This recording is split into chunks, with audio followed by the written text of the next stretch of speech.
আৰু অতি সক্ৰিয়তাৰে ৰাইজৰ হকে যাতে অহা 5 বছৰ কাম কৰিব পাৰে জিৰ' টলাৰেন্স এগেইনষ্ট কৰাপশ্যন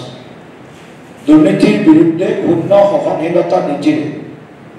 আমাৰ চৰকাৰ কেন্দ্ৰ ৰাজ্যত চলি আছে পঞ্চায়ততো আমি এই সংকল্প লৈ এই নিৰ্বাচনত অৱতীৰ্ণ হৈছোঁ মুখ্যমন্ত্ৰী মহোদয়ে 21 তাৰিখৰ পৰা তেখেতে নিৰ্বাচনী প্ৰচাৰত অংশগ্ৰহণ কৰিছে আৰু আজিলৈকে সৰ্বমুঠ বৃহৎ সভা বুলি যাক কোৱা বিজয় সংকল্প সমাৱেশ 26খনকৈ বিজয় সংকল্প সমাৱেশত মাননীয় মুখ্যমন্ত্ৰী ডাঙৰীয়াই অংশগ্ৰহণ কৰি 4 লক্ষাধিক লোকক তেওঁ সম্বোধন কৰিছে 15 পৰা 20,000 25-30,000 লৈকে মানে আমি একজেক্ট সংখ্যাটো ক'ব নোৱাৰিম 4 পৰা 5 লাখৰ ভিতৰত এইকেইটা দিনত 26খন সভাৰ জৰিয়তে তেখেতে 4 লক্ষাধিক বা 5 লাখৰ ওচৰি ভোটদাতা ৰাইজক সম্বোধন কৰিছে এটো এটা অভূতপূৰ্ব পঞ্চায়ত নিৰ্বাচনত এইদৰে ৰাইজৰ উপস্থিতি বা ৰাইজৰ স্বতঃস্ফূৰ্ত সহাৰি প্ৰথমবাৰ আমি দেখিবলৈ পাইছোঁ আমাৰ জীৱনত গতিকে মাননীয় মুখ্যমন্ত্ৰী ডাঙৰীয়াৰ নেতৃত্বত আমি ৰাজ্যখন আগবাঢ়ি যোৱাৰ ক্ষেত্ৰত ভাৰতীয় জনতা পাৰ্টিৰ প্ৰতিগৰাকী কাৰ্যকৰ্তাৰ হৈ মুখ্যমন্ত্ৰী ডাঙৰীয়াক আমি বিশেষভাৱে আন্তৰিকতাৰে তেখেতৰ নেতৃত্ব তেখেতৰ যি পৰিশ্ৰম দলটোৰ হৈ দেশখনৰ হৈ ৰাজ্যখনৰ হৈ আৰু এখন শক্তিশালী পঞ্চায়ত ৰাজ প্ৰতিষ্ঠাৰ বাবে তেখেতৰ যি সংকল্প এই সংকল্প চৰিতাৰ্থ কৰাৰ ক্ষেত্ৰত তেখেতে লোৱা যি প্ৰশংসনীয় ভূমিকা তাৰ বাবে আমি 65 লাখ বিজেপি কাৰ্যকৰ্তাৰ হৈ সভাপতি হিচাপে মই তেখেতক আন্তৰিকতাৰে কৃতজ্ঞতা ধন্যবাদ জনাইছোঁ 31খন সভাত তেখেতে অংশ লৈছে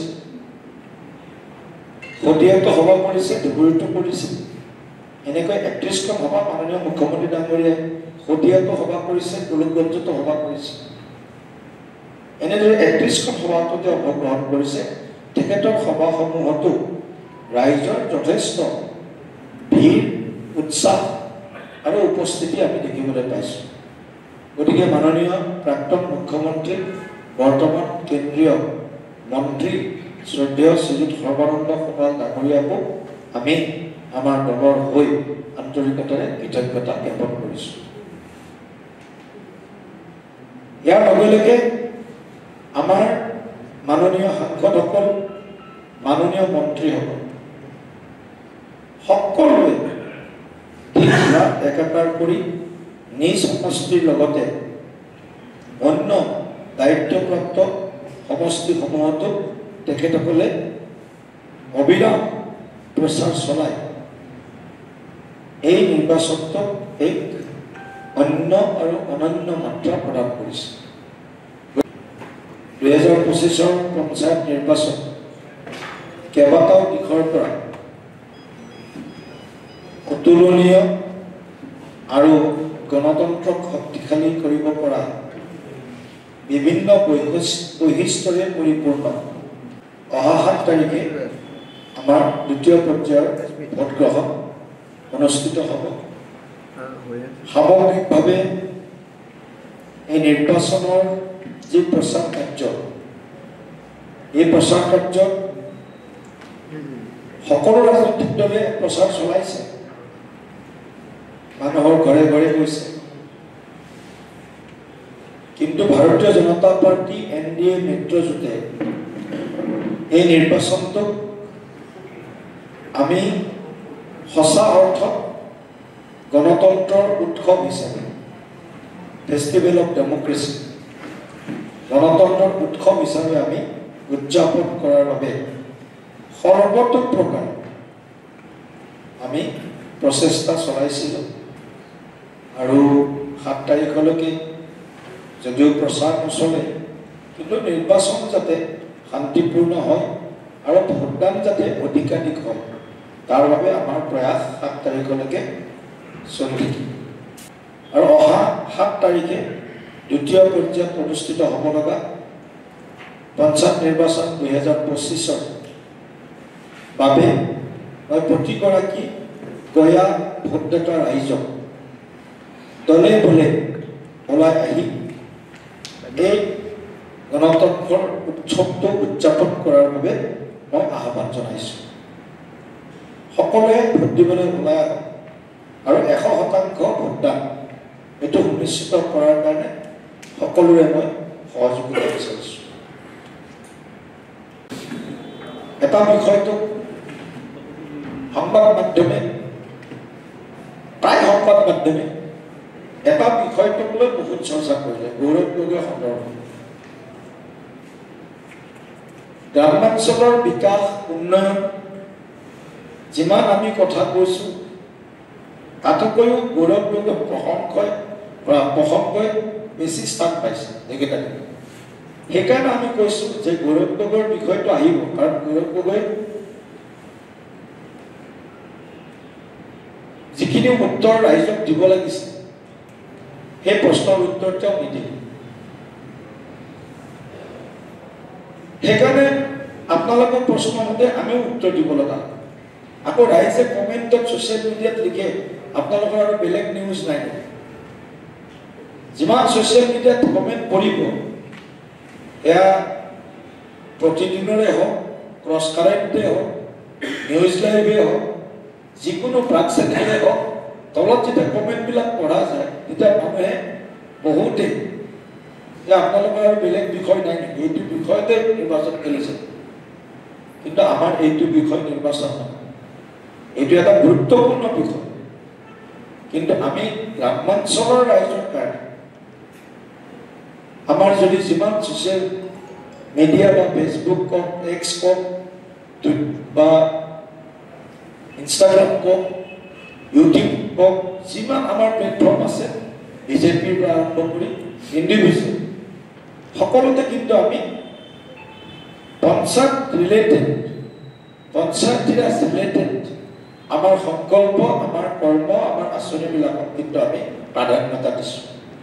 কিন্তু সাংবাদিকে যেতিয়া সোধে তেতিয়া সেই প্ৰশ্নৰ উত্তৰ দিয়াটো আমাৰ নৈতিক কৰ্তব্য বা দায়িত্ব সেইকাৰণে আমি প্ৰশ্নবিলাকৰ উত্তৰ দিওঁ নহ'লে পঞ্চায়ত নিৰ্বাচন আৰু গৌৰৱ গগৈ এই বিষয়টো কোনো ধৰণে নিমিলে কিন্তু যিহেতু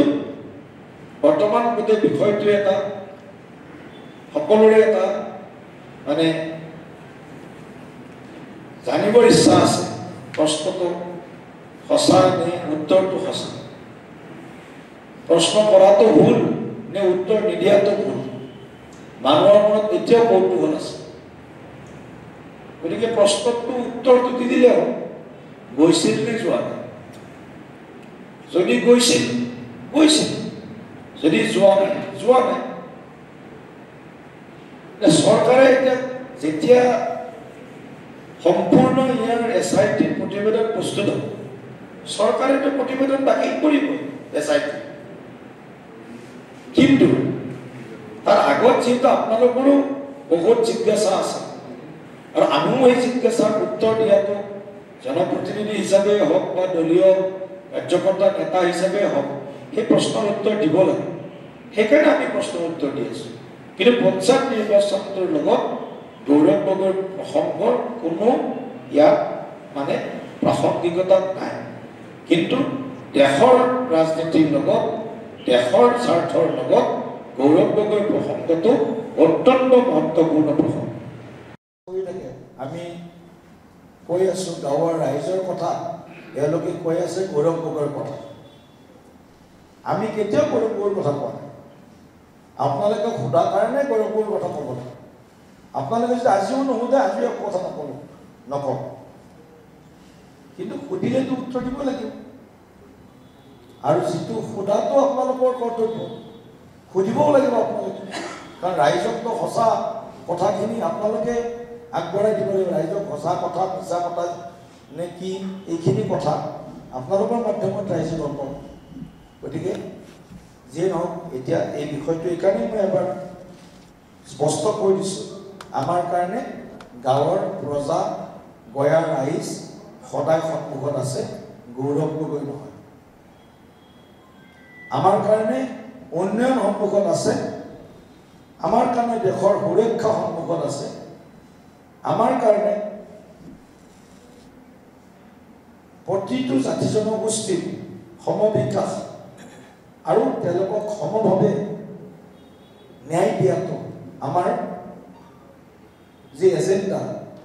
সেই এজেণ্ডাত আছে কংগ্ৰেছ ইণ্ডিয়া এলায়েন্স তেওঁলোকে আমাক যিমানেই আমাৰ লৈ আঙুলি নুটুৱাওক কিয় আমি বিকাশৰ ৰাজনীতি